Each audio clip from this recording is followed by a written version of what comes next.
Jungle.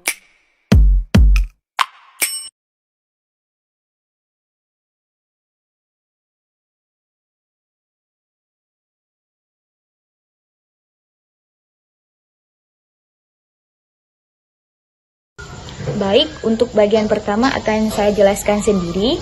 Bab pertama itu berisi latar belakang. Menjadi guru di sekolah luar biasa merupakan tugas yang sangat mulia, juga memiliki tantangan tertentu dalam proses belajar mengajarnya. Karena guru SLB secara langsung tidak hanya membimbing dan mengajar saja, tetapi ikut menjadi bagian, baik itu teman, terapis, dan sebagai orang tua pengganti bagi siswa berkebutuhan khusus. Guru yang mengajar di SLB seringkali pula dihadapkan dengan berbagai perilaku siswa yang susah untuk diberikan arahan, sehingga para guru SLB membutuhkan kesabaran dan tingkat regulasi emosi yang diharapkan baik dan stabil. Howard dan Jason 2002 pernah mengulas bahwa stres pada guru bisa timbul dari lingkungan kerja yang buruk dan tidak mendukung proses belajar mengajar. Untuk mengatasi hal tersebut, seorang guru harus mempunyai kemampuan dalam mengontrol emosi untuk menghadapi masalah yang terjadi. Selanjutnya itu, pada bab pertama ini berisi juga tentang keaslian penelitian. Jadi kami mengambil dari 3 jurnal, di mana jurnal pertama itu judulnya Tingkat Regulasi Emosi Guru Pendamping Anak Berkebutuhan Khusus di SDIT. Regulasi Emosi Guru Pendamping Anak Berkebutuhan Khusus di SDIT Insan Qur'ani Sumbawa Besar. Penulisnya itu yaitu Sabrina Hikmah dan kawan-kawan. Jurnal yang kedua kami ambil judulnya itu Regulasi Emosi Guru PAUD Selama Proses Mengajar Saat Pandemi COVID. Penulisnya itu yaitu Rizky dan Rosturidi. Dan jurnal yang ketiga kami mengambil dari Pengalaman Menjadi Guru Laki-laki Anak Berkebutuhan Khusus di Sekolah Inklusif. Penulisnya itu Muhammad Rizky Ramadan dan Amalia Ramadhani. Baik, bagian pertama sekian dari saya serahkan kepada teman saya. Selanjutnya ada rumusan masalah, di mana rumusan masalah dalam penelitian kami yaitu bagaimana gambaran regulasi emosi pada guru laki-laki yang mengajar di SLB. Sejalan dengan ada rumusan masalah, di mana ada tujuan penelitian, di mana tujuan penelitian yaitu untuk melihat bagaimana gambaran regulasi emosi pada guru laki-laki yang mengajar di SLB. Di mana ada manfaat penelitian yaitu yang pertama, manfaat teoritas. Penelitian ini diharapkan dapat memberikan sumbangan atau referensi ilmiah bagi guru khususnya yang mengajar di SLB mengenai regulasi emosi dan memberikan sumbangan pemikiran bagi peneliti selanjutnya yang ingin meneliti terkait variabel yang sama. Manfaat yang kedua yaitu manfaat praktis, di mana penelitian ini diharapkan dapat memberikan gambaran kepada para guru yang mengajar di SLB bagaimana agar mampu mengatur emosi negatif ataupun positif dengan cara menurunkan atau meningkatkan emosi. Mendefinisikan bahwa regulasi emosi ini adalah sebuah proses yang dilakukan individu untuk membentuk emosinya, mengetahui bagaimana individu mengalaminya dan bagaimana individu mengekspresikan emosinya. Nah, jadi regulasi emosi ini adalah strategi yang dilakukan secara sadar ataupun tidak sadar untuk mempertahankan, memperkuatkan atau mengulangi satu atau lebih aspek dari respon emosi, yaitu pengalaman emosi dan juga perilaku. Kerangka berpikir, jadi berdasarkan kerangka berpikir ini dapat kita jelaskan bahwa penelitian ini berfokus pada regulasi emosi pada guru laki-laki yang mengajar di sekolah luar biasa. Hal ini yang diungkapkan oleh penelitian ini adalah bagaimana gambaran regulasi emosi pada guru laki-laki yang mengajar di SP luar biasa ini. Baik, selanjutnya kita lanjutkan ke bab 3 yaitu metode penelitian. Nah, jadi pada penelitian ini menggunakan metode kualitatif dengan pendekatan fenomenologi. Nah, jadi kualitatif menurut Creswell pada 2016 yaitu jenis penelitian yang mengeksplorasi dan juga memahami makna dari sejumlah individu ataupun sekelompok yang berasal dari masalah sosial. Dan fenomenologi menurut Alice 2017 adalah sebuah metodologi kualitatif yang mengizinkan peneliti untuk menerapkan dan juga mengaplikasikan kemampuan subjektivitas dan juga interpersonalnya dalam proses penelitian eksploratori. Baik, kemudian ada subjek penelitian. Subjek penelitian adalah sumber data yang dimintai informasinya sesuai dengan masalah penelitian. Nah, jadi subjek penelitian itu kali ini yaitu guru SLB. Penentuan subjek di dalam penelitian ini itu menggunakan teknik purposive sampling. Teknik purposive sampling adalah pengambilan sumber data dengan mempertimbangkan ciri-ciri tertentu sesuai dengan tujuan penelitian yang akan dilakukan oleh si peneliti ini. Nah, jadi pada penelitian ini jumlah subjek yang akan diteliti yaitu sebanyak 2 orang dengan yang memiliki karakteristik yaitu guru SLB, kemudian berjenis kelamin laki-laki, dan yang sudah menempuh sarjana pendidikan luar biasa ataupun PLB. Dan juga kemudian ada lokasi penelitian. Jadi penelitian ini melakukan penelitian pada tahun 2023, tepatnya bulan Mei dan Juni. Tempat penelitian ini yaitu berada di SLB Negeri Terpadu yang berada di Cat Ijo, Kabupaten Biren. Selanjutnya yaitu teknik pengumpulan data. Teknik pengumpulan data merupakan suatu cara memperoleh data-data yang diperlukan dalam penelitian.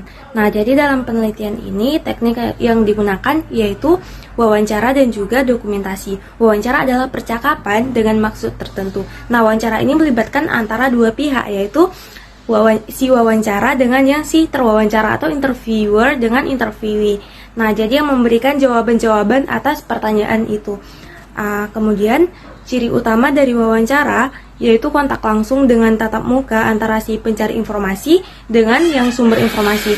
Nah, jadi dalam wawancara ini sudah disiapkan pertanyaan-pertanyaan, akan tetapi muncul berbagai pertanyaan lain atau memprobing pertanyaan gitu. Melalui wawancara inilah peneliti ini menggali data, informasi, kerangka, dan juga keterangan dari subjek penelitian.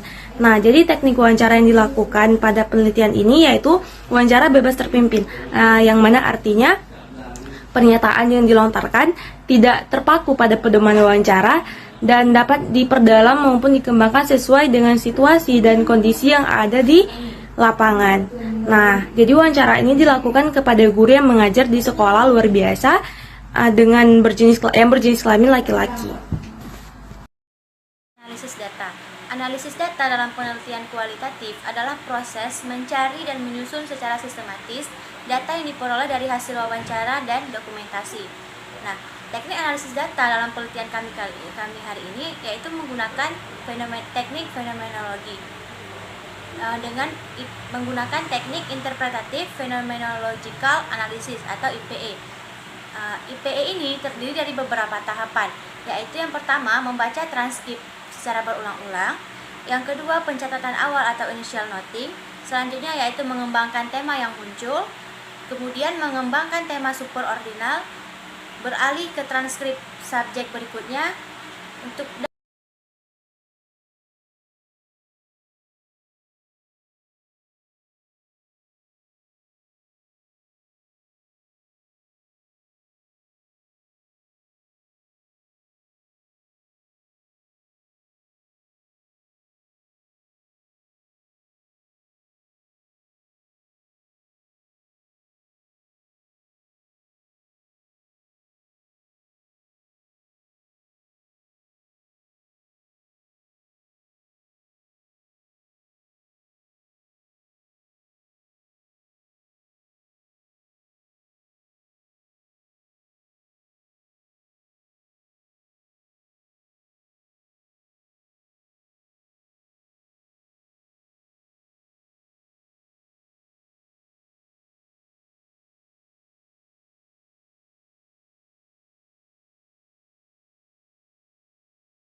Selanjutnya hasil dan pembahasan. Peneliti melakukan penelitian ini pada tahun 2023, tepatnya bulan Mei sampai bulan Juni. Peneliti melakukan penelitian di salah satu sekolah yang berada di Kabupaten Biren, tepatnya di SLB Negeri Terpadu yang berada di Cat Ijo. Pada penelitian ini jumlah subjek yang akan diteliti adalah sebanyak 2 orang subjek dengan kriteria yaitu guru SLB berjenis kelamin laki-laki dan yang sudah menempuh sarjana luar biasa.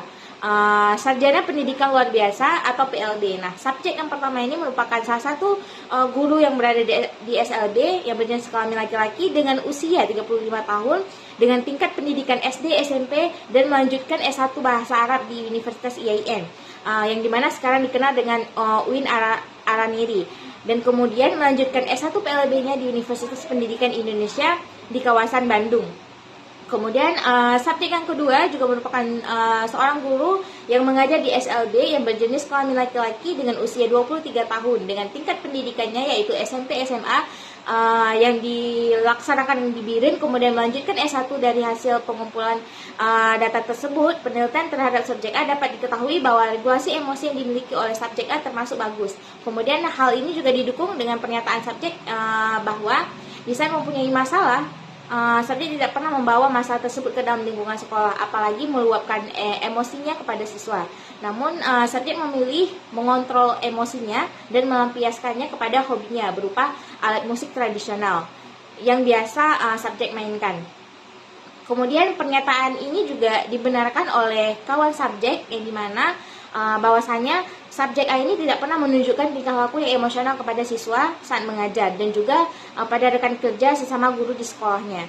Kemudian dari penelitian ini juga ada subjek yang kedua yaitu subjek B, di mana peneliti mendapatkan hasil bahwa subjek B ini memiliki regulasi emosi yang baik, stabil ketika berhadapan dengan siswa. Hal ini juga didukung dari pernyataan subjek bahwa di saat subjek memiliki masalah, subjek dapat mengontrol emosinya dengan baik karena ketika subjek datang ke sekolah, para siswa ini menjadi salah satu penyemangat bagi si subjek tersebut. Dimana ketika subjek melihat beragam tingkah laku yang dimiliki oleh siswa ini, membuat subjek bisa melupakan masalah sehingga emosi yang tadinya dimiliki subjek itu bisa hilang dengan tersendirinya.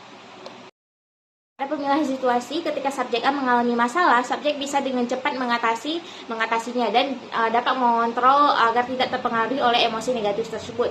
Kemudian yang kedua yaitu modifikasi emosi. Nah, cara yang dilakukan oleh subjek yang kedua ini merupakan bentuk modifikasi situasi, yaitu suatu cara di mana seseorang mengubah lingkungan sehingga akan ikut mengurangi pengaruh kuat dari emosi yang ditimbulkan. Nah, hal tersebut juga didukung berdasarkan pernyataan subjek yang telah disampaikan pada saat wawancara. Nah, kemudian yang ketiga itu ada penerapan perhatian. Nah, untuk mengalihkan perhatian dari hal negatif, subjek B mampu dengan cepat menenangkan dirinya kembali setelah merasakan emosi yang berlebihan, dan ini sesuai dengan apa yang disampaikan oleh subjek, maupun dengan cepat menenangkan diri kembali setelah merasakan emosi negatif yang terjadi secara berlebihan. Kemudian ada perubahan kognitif. Nah, perubahan kognitif ini yang dimana suatu strategi di mana individu mengevaluasi kembali situasi dengan mengubah cara berpikir mereka menjadi lebih positif sehingga dapat mengurangi pengaruh kuat dari emosi tersebut.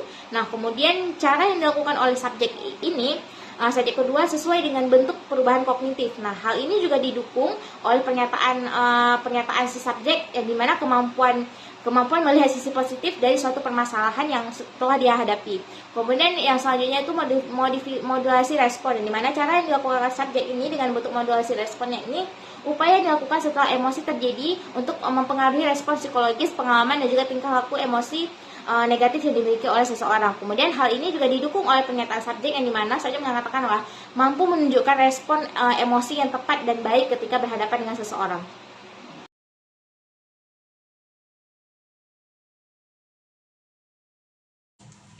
Berdasarkan hasil penelitian, dapat disimpulkan bahwa masing-masing subjek penelitian diwawancarai dengan menggunakan pedoman wawancara yang sama, namun dikembangkan berdasarkan situasi dan interaksi yang berbeda antara peneliti dan subjek yang diwawancarai. Berdasarkan hasil penelitian tersebut, yaitu terkait gambaran regulasi emosi guru laki-laki SLB, dapat disimpulkan bahwa dua subjek sama-sama memiliki regulasi emosi yang baik dan stabil.